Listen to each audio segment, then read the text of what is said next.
Hey guys, welcome to another episode of Tea with Triple G, Gotham Geek Girl here. This is where we talk unpopular opinions, we have important discussions, talk movie news, and interviews. I am super honored to be joined by actor and musician and activist Perry Young to talk about one of my absolute favorite series of all time, Warrior. So the hit Yay. series was recently picked up by Netflix with seasons 1, 2, 3. We need to get season 4, guys. So tell a friend, rewatch and rewatch. It's an epic martial arts period drama. It's based on the teachings of Bruce Lee, and it originally premiered in 2019 on Cinemax, and it's based on an original concept by Bruce Lee, executive produced by his daughter Shannon Lee, film director Justin Lin, who we know from Fast and Furious, Jonathan Tropper, hope I'm saying that right, known for the Cinemax original Banshee, which was another favorite series of mine, and Warrior set during the Tang Wars in the late 1870s San Francisco. It's a crime series which follows Sahm, a martial arts prodigy, and he immigrates from China in search of his sister, only to be sold to one of the most powerful Tongs in Chinatown. So we have Perry, who plays Father June. Thanks for joining me, Perry. Happy to have you Hey, on. How you doing Nadia. today? Thank you so much for having me. Oh yeah, super excited. Are you back in New York? I am back in New You're York. back. Yeah, you've been traveling. Yeah, I was Um, just in Eugene. I think we're testing to try to to schedule this meeting, and I just had my premiere, the premiere of my film Stop Asian Hate and Love One Another, debut in Eugene, Oregon, and it's my debut as a film director. So super excited. And the video actually won Best Music. No, was nominated for Best Music Video. So that kind of blew me away. Amazing. Yeah, Congratulations. thank you. So yeah, like I said, Perry's Father June and Warrior. He's also in The Harvest, Mr. Chin and Boogie, Pingwu and the Nick, and he's also even been in John Wick, the Equalizer TV series, and more. You have a new upcoming series, Three Body Problem, coming out on Netflix. Yes, Three Body Problem. It's based on a sci-fi book, and it's by the Game of Thrones producers. So it's opening this week or next week. I think the 17th or possibly the 19th. But I'm flying out to Los Angeles for the opening, Ooh. and I think any sci-fi fans out there, um, or anybody that watches Netflix, you're gonna see it. It's gonna pop into #1 next week. Yes. You'll see it. Three Body Problem. Yeah, I love sci-fi. I'll definitely check that out. Mm. So we'll get to your activism in a little bit. First, I want to talk about your iconic role in Warrior. You're the former leader of the Hop-Wei. You're the boss of the most powerful Tong in Chinatown and arguably the most powerful man in San Francisco. What kind of preparation did you endure to prepare for this role? Yeah, it's a huge role to step into. But once I read the script and I got a sense of who the character was, and I know a little bit about Asian American history, especially Chinese American history, and I realized, I mean, this guy is an activist, so it kind of like speaks to me, right? Like he's basically wants to protect. If anyone who knows anything about Chinese American history is the Chinese received a lot of violence back then in this similar like to African Americans and indigenous people and brown people. Basically, we were oppressed in a very similar way. We were forced into Chinatowns. So basically, Chinatown is like our version of the ghetto, right? So that's Chinatown. And knowing that history, I saw that, what they wrote into the words of Father June was like he's protecting his people from the violence of the ducks. The ducks are the Caucasian people and systemic violence, basically. So, there's a lot of slang in our show, and they use things like ducks and onions and things like that to call, and bulls for cops, just to give it a sort of like a gangster period flavor. But in prepping for the role, I just had to brush up on my Chinese American history and realize, wow, I know all of that, and I know what he represents in the show. He represents, the struggle of the people against systemic oppression. And we spoke a little bit before. I know that you speak English and Cantonese, and you mentioned that you studied Mandarin in college. For the series, the way that they handle language is for the audience, they're kind of speaking English, even though they're speaking Chinese. So I guess in preparation for this role, was there any kind of like, I guess maybe like slang terms or like maybe older terms that aren't necessarily used now? Did you have to kind of prepare? Well, the funny thing is there's a device in our show, right? This in the first episode one, it does a really cool thing where the camera turns around on Wang Chao as he's speaking Cantonese, and once it whips around, it goes whoosh, and he's Yeah. speaking suddenly. But the English is great because it's like very cool English to show these guys are like gangsters, right? They're like the soprano Yeah. guys. Like so they speak with a certain kind of colloquialism that's like for gangsters, like, what are you talking about? That kind of stuff. And so they slip right into this very American slang, right? That puts them in their place as characters in a Hollywood TV show, which is great. Um, so the concept is whenever there is a Chinese person with other Chinese in the room only, they have that sort of cool English. But whenever there's a white person in the room, they either don't speak English or they speak with an accent, like the Chinese might have spoken back then when the first generation. So it kind of plays with that, and it's really cool. I personally, my character never had a scene with a white person in it. So I never was able to use my Cantonese, which was a bummer because I really wanted to use my Cantonese in the show. But I think the idea also was that the Cantonese would be very contemporary to show like in the same way that the English was. So Young Jun, the actor that my son, the character, my son Young Jun, who's played by the fabulous actor Jason Tobin, has a very contemporary Hong Kong Cantonese. Hmm. He was in all the F bombs and everything. Yeah, I Hey, love it. because everyone who Jason's speaks great. who's from Hong Kong and Chinatown uses that. It's like, it's like the N word, it's all over the place, if you're speaking contemporary Cantonese, there's a lot of cursing. So yeah, aside from the cursing in English, there's a lot of cursing in Cantonese for this show.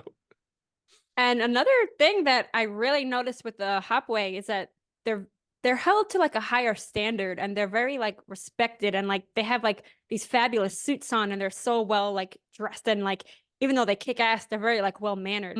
Was this kind of like Father June's doing? Like he kind of wanted them to be like a representation? How I guess how do you think this ties into Father June's role? Yeah, so I think that the writers had conceived of the different levels of immigration, right? Levels within the different tongs. So, for example, Father June was an earlier tong, one of the first tongs, one of the most powerful tongs, or the most powerful.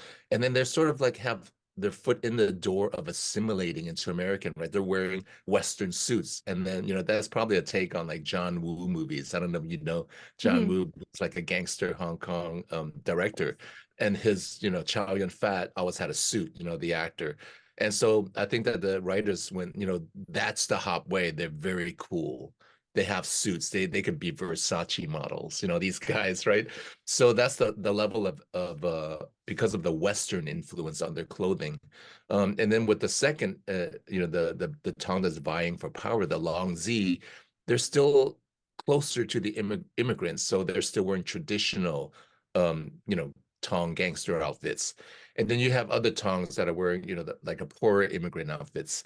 So I think they're symbolic of the levels of immigration of those different Chinese groups. But I also do think because Father Jun was the earliest and he wanted to achieve project a sense of power, I think having a little bit of a Western suit made them feel like they're on the edge. The Hot-Ways are the edgiest of the Tongs. And Father June crossed the salt to America as a young man, as did the Longzi. And Father June led the Hop-Wei for many years, and during this time, he had Young June, his son. He kind of treated his son as like one of the staff. Like, I guess I don't know if necessarily like, he wanted to toughen him up. But how do you feel about like his relationship with Young June? Wow, you really did your homework. It's my Or you show. like the show. You like the show, right? That's that's a very astute observation. I definitely treat my son like not like he's special because he has to learn.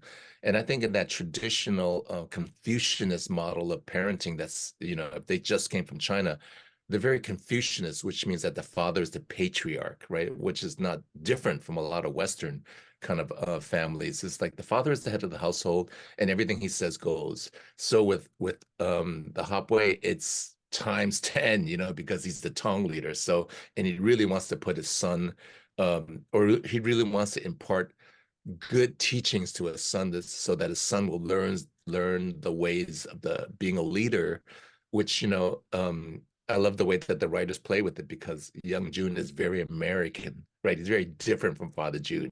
he talks back and all this stuff, which is, you don't do that in Confucianist culture. You don't talk back to your father.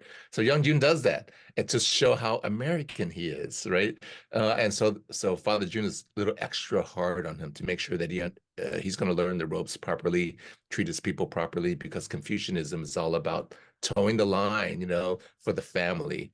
And so far, Young Jun hasn't learned that, so he's going to learn it the hard way. And how do you think his dynamic kind of changes throughout the seasons? Because by the third season, by the time that comes around, we really start to see young June like not necessarily being more mature, but kind of like taking his role a little more seriously and actually kind of protecting his father. I guess how do you think the dynamic kind of shifted? Oh, I mean, absolutely what you said, everything goes. I mean, he has matured, but maybe not in a compassionate way. Yeah. He has matured in a way that he thinks leadership requires might, Mhm. right? Like it requires a show of force. And so he wants to take leadership seriously. He wants to prove to his father that he can do this, and his way of proof is actually quite American. It's like power, right? To show force and power. And Father June has to teach him in episode 2. It's like, you have to think about your brothers. Like you may have gone into this fight and to show power, but how many brothers did we lose, right? So Father June trying to impart to him that it's more important to take care of your family and to fight with your brain more than with your brawn, and what I really like about what the writers have done is that they made Father June and Young Jun more of a family, a father and son story, which in the first season, is more like head of the tongue, Hmm. training his son. Then it becomes about father and son, um, in training him in life lessons and being wise, as opposed to how to operate and be a manager of a business. So I really respect the writers when they saw that Young Jun and I, because the writers write for who the characters are, and they start to see them and they go, oh, they have a kind of chemistry. Let's go in there.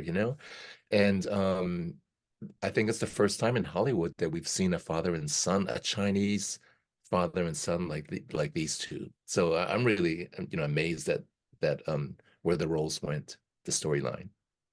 And Father June is introduced to the newest Hop-Wei recruit, and he's always been wary of Assam. How do you think he felt about welcoming the newcomer into the Tong? You mean Young Jun? How did Young Jun feel? No, no, no. How did Father June feel about Assam coming on? Because I remember like he calls him like nothing more than an onion in like their first Yes, yes. interaction. Well, I think Father June has a playbook. He has to put everyone in their place when they first see them.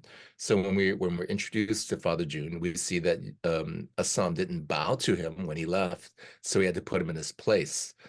Calls him an onion, which is a little derogatory, but Father June has to put everyone in their place to show that he is the leader first.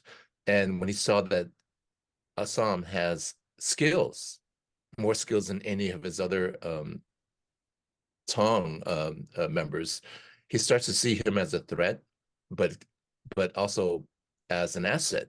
So it's trying to balance the two, and it's a very um, kind of a Sun Tzu, who wrote The Art of War, kind of philosophy, is like seeing where there is potential in chaos. And so he sees the chaos of Assam and he goes, there's a lot of potential in this guy for our tongue. So Father June is constantly challenged with how to handle Assam, and we never really know, right, how it's going to go until we get to season 3. Yeah. I guess also back to Assam, in the beginning he's kind of taught to not speak English in front of like the white guys. Why do you think that was like pretty important for him to hide that fact? Yeah, I think it's an upper hand. At that time, if he can hide behind uh play dumb, I guess, he would have the upper hand because they would say things to him that he didn't think they would understand. Hmm. I mean, the funny thing is, a lot of times, even the I don't know, I've heard that also non-Chinese do this, but a lot of Chinese was just like, oh, I don't understand, like to get away with stuff, right? You Yeah. literally say, I don't understand, with a Chinese accent. So in some ways, maybe they're having fun with that, the writers, and maybe some Chinese Americans might see that and go, oh, I do that all the time. because there are a lot of immigrants in Chinatown that they really don't speak English, because of the pressures that were upon them to stay in Chinatown. They didn't have the same need to go out and learn English. So yeah, it's a complicated thing, but I think everyone can take that like slightly differently. Yeah, I feel like all the characters kind of, I guess, handle that differently because there's parts where Mai-Ling really tries to embrace it and show like, no, like I belong here, but she also stays true to her culture. So I think the show does like a really good job of balancing both. Yeah, I mean, every character is so unique, right? Which I think that, kudos to the writers because they're Hmm. just really great and they really think about each character and our arcs, our interactions, our backstories and our desires, right? The writers really know Oh, that and they yes. hone in to each one of us. And with Mai-Ling, she is looking towards the future. She is thinking that the future is to become more established in the white society. She goes to like an art exhibit. Hmm. I hope I'm not giving away It's spoilers. it's it's been on. It's fine. Oh, okay, Well, yeah. So it's things like that, and she's not shying away from the fact that she speaks English fluently. She even has a hmm. sense of humor about it. When a white woman says, "Whoa, your English is so good," and she says, "When in Rome," and it's with a kind of cheeky, right? So it's funny. Our show is funny in that sense that it shows all the characters and their nuances, and Mai-Ling does have a very different look towards success in America. Hmm. And like I mentioned, the show is based off the writings of martial arts legend Bruce Lee, and it features a largely Asian cast, and it's about Chinatown's most powerful organized crime families. What was your first connection to Bruce Lee, and do you remember like your first introduction and any like of your favorite Bruce Lee like works of art? Oh my God. I mean, Bruce Lee was a hero of mine when I grew up as a kid. He's one of my earliest recollections of the big screen because I grew up I was born in Oakland, California, where Bruce Lee had a martial arts studio before he moved to Seattle. So his son Brandon Lee was born in Oakland. And yeah, so I asked Shannon once, I said, where was Bruce Brandon born? Maybe we're in the same hospital. Turns out he wasn't, but it was amazing. I was just sitting with Shannon in that moment, and she goes, "Oh, I don't know." She picks up the phone and says, "Mom, where was Brandon born?" I was like, "Oh my God, this is amazing, right?" But so I must have been like 7 or 8 when I saw Fist of Fury. That was the first Bruce Lee movie out that was big. And my parents drove from Oakland to San Francisco because they had the big Chinese theater. And it was just he was like this god of the celluloid screen, right? Just like beaming and shining and it's glistening and like heroic. And I had never seen a Chinese man like that.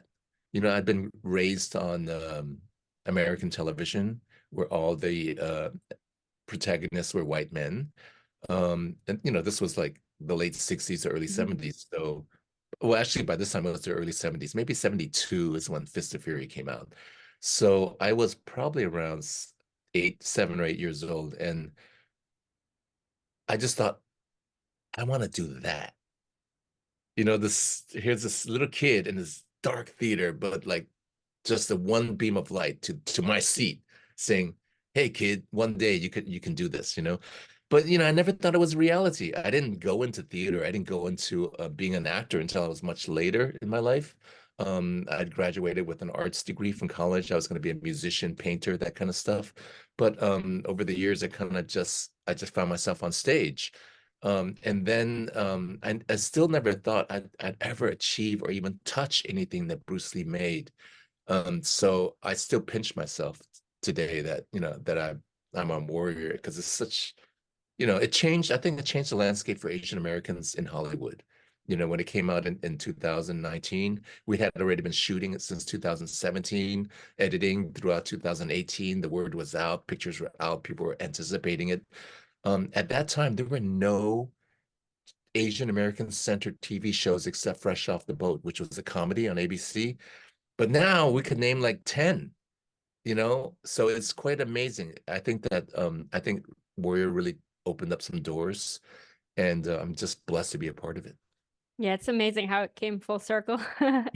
Hmm. I guess how was it working with Shannon? What was your audition process like? And I guess kind of like the training that it took for like fighting and stunts and weapons and working on this. Wow. Yeah, there's a lot in that question. First of all, I guess the audition period was like when I first saw the call for this on Deadline. Deadline is our industry website that announces new productions, and we follow it going, oh, they're making a production on this and that. And then I saw, the announcement of Justin Lin to produce new Bruce Lee um television show. I went, oh my God, Justin Lin and Bruce Lee, I mean, I got to get in on this. So I emailed my manager and said, whenever they start auditioning for Warrior, I will audition for anything, any role that they would see me in. But that was like 2016. A year later, more than a year later, year and a half later, I get a call from my manager saying, hey, there's an audition for a Warrior and they want to see you for this role, Father June. So I look at the breakdown and it says Father June, shock of white hair, milky eye. And I went, well, that's not me, but but I'm gonna do this. So I read the sides. The sides are the small bits of scripts that we audition with. And I went, oh my God, I know this guy. They were all monologues. Very often in auditions, we get a scene and we talk with a scene partner. And that's easier because you get to have a rapport, you get to be in the moment. But with a monologue, it's much harder because you just have to deliver what you've rehearsed, and hopefully that delivery goes well in the audition room. Um, so I went in the audition room, and a lot of stuff happened that morning. I wasn't so focused. I had to bring my son to his first day of high school's Aw. orientation. Yeah, so I was, oh my God, like I have to get him through all this. Where's your locker? How do you find your counselor? And this was all before my audition. I went, okay, it went late, and I finally got out of there, and I threw him in a cab up home, and I got in the cab to go downtown to the audition office. And then I get in there, and I'm like 2 minutes early, and I went, oh, thank God, I get 2 minutes to close my eyes and take a deep breath. And as soon as I opened the door, they went, oh, hi, Perry, are you ready to go? I went, oh my God, I didn't even get a break. I just got out of the cab. I'm sweating. Um, and then they go, okay, you ready? Let us know when you're ready. And action. And then I do my monologue, and she cuts me off halfway through, and she goes, stop. Just stop what you're doing. They want someone really solid. And I went, oh my God. Am I showing all the nervousness on my mental frayedness, in that moment? And I just turned around. So, okay, give me a second. I turned around. I took a deep breath, closed my eyes, and then Bruce Lee's most famous saying came to me: "Be like water." And I went, "Oh my God, be like water. This is my turn. This is my chance. I'm going to be like water." I turned around. I said, "Okay," and then I just did the audition, did that monologue, and she went, "Great. Let's do the next." And then I did the next monologue, and she goes, "Great, we'll be in touch," which is what they always say. And oftentimes you don't hear from them again. But I left that audition room thinking, oh man, I don't know what I did because I was out of my body, like um I just hoped. I crossed my fingers like everything else, but it turned out it was a holiday weekend, and so the 4 days went by and there was nothing. And I went, they're not gonna call. But they did. They called, and my manager said, hey, they want you for Father June. And I screamed. Oh my God, I screamed. I just couldn't believe it was happening. Um, I was in shock. I was literally in shock, and still it was a dream. Even when I got on set, it was still a blur. Like a month later, I was in South Africa where we filmed, and I saw Shannon Lee. I went, oh my God, I better not F this up. Shannon Lee. That's when it hit me. The reality of the moment was Shannon is here. I am doing this. And but it just turned out that Shannon was one of the sweetest persons, sweetest people you ever meet. Like she's just incredibly down to earth, warm, friendly, and just real. And she's probably going, I can't believe I'm here either, because Bruce Lee wrote this treatment um 50 years ago. 50 years ago. And here we are 50 years later in Making it South happen. Africa where they built a Chinatown and we're filming this. Yeah, It's so amazing. it's crazy. And then back to like the weapons and like Oh, stunts. Ooh. I don't do a lot of the fighting, right? Because I'm the boss. I tell them Hmm. fighting. But I did one scene where I had to put a Sahm in his place with the Yes. Tung weapon, this sort of spinning a rod, staff. And I trained for that, and it was really amazing training with Brett Chan and his Hits International Company, because he assembles the most amazing stunt team from all over the world. People from New Zealand, Australia, China, America, South Africa. And they are like the Navy SEALs of stunts. Every morning, there's 2 hours of training before they start choreography rehearsals for the fights. It's just training. And so the casts are invited to the training. And oh my God, I've never been put through that kind of ringer before, but they're so inspirational because I would never get that chance. Nobody would ever get that chance to train with people like that because every day they're training in slightly different forms, whether it's wushu, boxing, even hip hop, they throw in there to loosen Mm. up the body, and boxing and taekwondo kicks.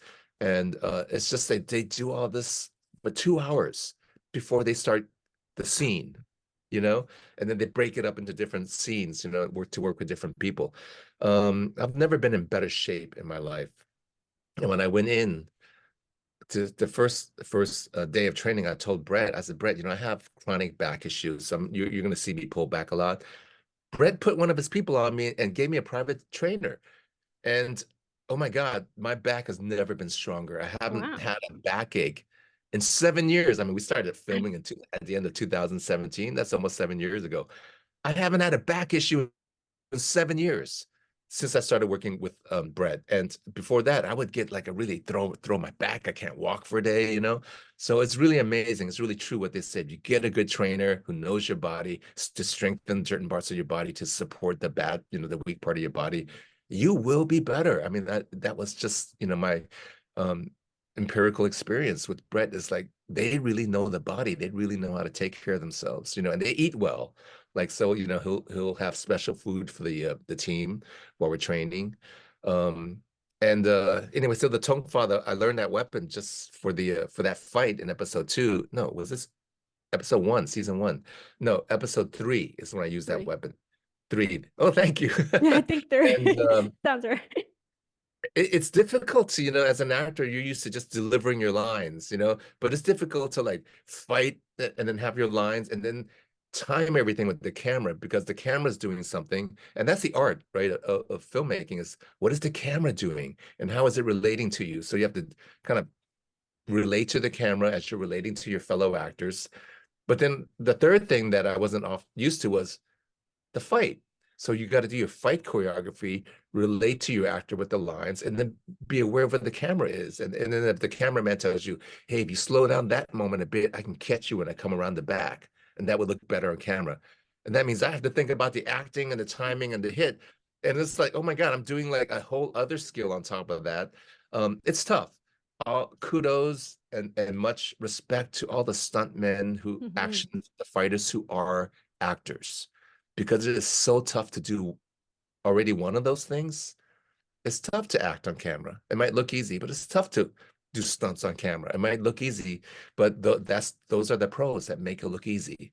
So I think I got better. I got better at doing those things because of working on Warrior. And again, it was a big challenge, and I'm lucky I had the time to be with them to learn it. That's great. It sounds like from every angle of the show that they really cared about the production, from the cast to the treatment to everything. Like you guys seem like a family. Oh my God, there is so much care. When I'm uh in the production part of it, then you talk to the hair and makeup people who are the most amazing people, right? You sit in a chair with you, they do your hair, they talk to you, they work on your face for an hour or two, and they care about you. Then they're on set with you and they'll touch your face. Oh, like so you really develop an incredible relationship with the hair and makeup people, and then also with the wardrobe. They come and Beautiful. they fit you and they mend your clothes if you do a rip, if there's a rip on set. That everybody just takes care of you. And they all also feel like they've never worked on a production so with so much care as Warrior. And when you see it in the writing and the filmmakers and Mhm. the production design, the people who designed the sets and the set builders, and the set dressers, I mean, everybody loves their job on Warrior. And when we're filming, I remember filming the big fight scene in season one when the two Tongs meet, the Long Z and the Hop-Wei come running at each other. I went to see that filming because I wasn't in the scene, but I was, it was my day off. And you wouldn't believe how everybody who came up to me, in the hair and makeup, the PAs, the wardrobe people, the set photographer, they came up to me and says, "This is really amazing. I've never seen anything like this kind of show, this kind of filming. This is amazing," right? They weren't sure if it was just them or me also. And I went, "No, this is truly amazing. I've never seen this kind of care, this kind of work, this kind of expertise. All the fighters, the way that they would play with the camera and still be able to do it take after take. It's quite amazing. It's quite exhilarating to watch. And it was the joy of watching it was infectious across the set. It absolutely shows. Yeah, I think Um, it does, right? Because when I watch the takes and when I watch when it comes out on TV and I watch it, I go, "Oh my God," you know? I'm surprised because the art isn't the end product. We're Mhm. just in the middle of, we're in the beginnings of shooting. It's like when you're cooking, we're the vegetables that are getting cut up. But when the dish is served, when you see it on TV, that's when you go, "Oh my God, that's what that was." That's what that moment was. And I watch it and I go, I'm really just again moved by how much care everyone has for the show, the directors, everyone, editors, actors, yeah, musicians, the composers. It's a lot of care. Yeah, a lot of love. A lot of love for Bruce Lee. Yes. Even I was gonna say, down to like the writing, how they get into so many themes. Like aside from the feuds amongst the Tongs, another major theme is like the political and racial tensions, and the show's depiction of Chinatown, like the racist law enforcement, the white supremacist politicians, the Chinese Exclusion Act. And I read that although the Bruce Lee inspired series is fiction, it's loosely based on some actual historical events of San Francisco, and even Dylan Leary's character is somewhat like based off of a real person. I guess how important is this series to you personally, and like what kind of impact do you think it has had for not just Asian viewers, but like actors, writers, just so many people that this series has like affected? Yeah, thanks for asking that question. That's a really good observation because the show really reaches beyond Chinatown, right? It's about America and the birth of America. And when you look at where we are with immigration today, and how immigration is used as a tool to pit each other, Americans against each other. It's the same thing that our show is based on that alone. So this was pre-Trump, right, when the show was made, and how immigration is now this huge thing that is made as a political points. So the show resonates deeply in that sense of how is America formed, right? With these systems. And when you look at the major themes of our show, which is immigration, capitalism, because Leary is the one that's trying to fight for jobs for the Irish, right? But the Irish are pitted against the Chinese by the capitalists. Basically, they wanted to find the cheapest form of labor at that time, and they were like pitting the Irish against the Japanese, and that's why there was a riot. And although the series is a fictional series, it is based on real events, as you mentioned, and real people. Like Nellie also was real, who saved the Chinatown prostitutes from the brothels. That's a real Oh, person. Yeah, I'm having a brain Olivia's? right now. Yeah, you can look it up in San Francisco. She has, I think it's like the Macaulay House, a Christian missionary that saved a woman. Yeah, she's based on a real person. A toy is based on a real person. So these people actually existed, and the writers wrote the storylines around them, and these are actions that they did. And the big riot in Chinatown where the Irish attacked Chinatown and hung one of the Jacob, that's based on a lot of the massacres and riots that Chinatown experienced that we don't know about in popular culture because it's not taught, that the Chinese were lynched, heavily lynched, like the blacks in American history, but we don't know that. So when they told that story at the end of season 1, the big lynching, I had to go watch it because I knew that I think in my mind it represented the big lynching in Los Angeles where 20 Chinese men were lynched in 1880, maybe 1870. Sorry, I don't have the date, but you can look up that riot in Los Angeles, Chinatown. There's a plaque in Los Angeles that commemorates that, that riot. It's horrible, horrific. And that only happened, that's only the Los Angeles one. That happened in many Chinatowns. There'd be way more Chinatowns in America if there weren't that many razings where they burnt down Chinatowns. So when they filmed that scene, I went to see it because it was historical. I'd never seen any Hollywood television show depict one of those scenes. And it was really amazing to see how all the characters, all the actors responded to each other very carefully with a lot of respect and compassion for what we were filming, because this was horrific to see Jacob hung up on a rope. And when they said action and they had to act like this angry mob lynching him, I think a lot of the actors felt pain in that. They had to portray anger, but they were like, oh my God, that hurts being that racist person. And when they would say cut, they were all like, are you okay? Everybody was patting each other on the back. Are you okay? They would handle Jacob, the actor. Are you okay? I mean, it was such a careful filming of that scene. And I went, whoa, my God, has society changed? Society has changed to recognize that this is not a good thing to do, at least most of society. So I think a show like our show, because of moments like that are based in real life events, resonates deeply with not only American audiences, but internationally. Now that our show has moved onto Netflix, it really has reached a bigger global audience. And it's been in the top 10 for 3 weeks, Yes. over 3 weeks. So it really says something about how people resonate when they look at a show about power and racism. Yeah, so it was absolutely amazing talking about the series. You also have a documentary, Stop Asian Hate, Love One Another, which is about your activism. And I love how you incorporate your music and beliefs into your music and acting. I guess just last moments. I just want to say I feel extremely privileged and lucky and fortunate to be able to do what I do. I can tell stories, and stories in film and TV have the most impact on culture. And so I think I'm happy to do what I do. I feel like it's a gift. I'm extremely lucky and lucky to be able to talk to people like you, Nadia. This was amazing. Thank you so, so much.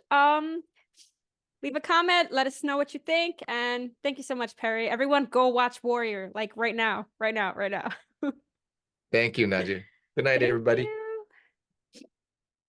Is now on Netflix, seasons 1 through 3. Rewatch, tell a friend to watch. Let's show them how much we love this series and how much they deserve a 4th season. The 3rd season left fans hungering for more. The martial arts drama based on Bruce Lee's writing successfully made the move from Cinemax to Max. Let's hope it can once again find a new audience in its new home.